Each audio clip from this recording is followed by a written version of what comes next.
Beginning under nearly impossible conditions in communist Cuba, Porto's bakery has grown to become one of the most well-known Cuban bakeries on the West Coast. Overcoming everything from lack of ingredients to police raids, Betty Porto shares the challenges they faced and the secrets to their family recipe for success. Betty, thank you so much for being here. Thank you for inviting me. You are the daughter of Rosa Porto. Right. She's the founder of Porto's Bakery, yes. Correct?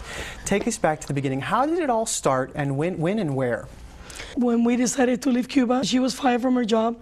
So was my dad. He went to a labor camp. You're not welcome anymore. You're the enemy of the state. So she knew how to make quesas. She started making them at home in order to support us. I think that you had said that your home was raided by police. Well, right. You know, in Cuba, what she was doing was what you call private enterprise, and that was illegal. So we, of course, had great neighbors, and we knew when the secret police, you know, were coming.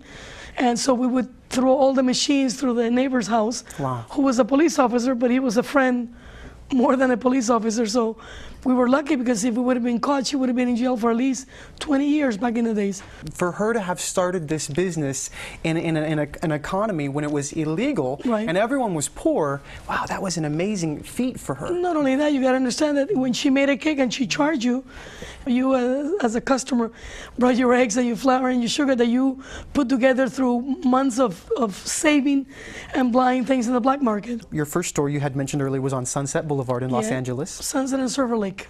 Tell us a little bit about the process of actually getting there, to actually opening this first store. You know, my dad and her were driving, and she saw it, and she said, that's the place that I want to open. She followed her intuition. That's the place that I want to open, and now we just have to get the money in. Because let's give everyone the clear picture here.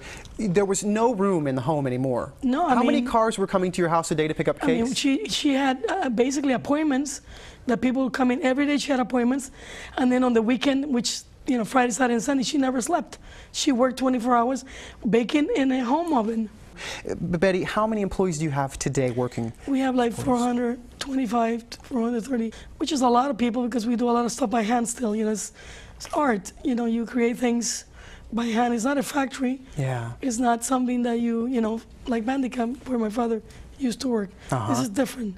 What would you say to other entrepreneurs who are interested in starting a business? I would suggest for somebody who wants to, like, open, for example, a bakery or a restaurant, to go work for a bakery and to go work for a restaurant. Start at the bottom, so they can see if they really like it. If they have such a passion that they want to say, you know what, I don't care that my weekends are gone. I don't care that I work 14 hours, 15 hours. This is what I want to do. There's many ways of making money and easier ways. And the food business is probably the hardest business there is, and if you want to do it, you got to love it.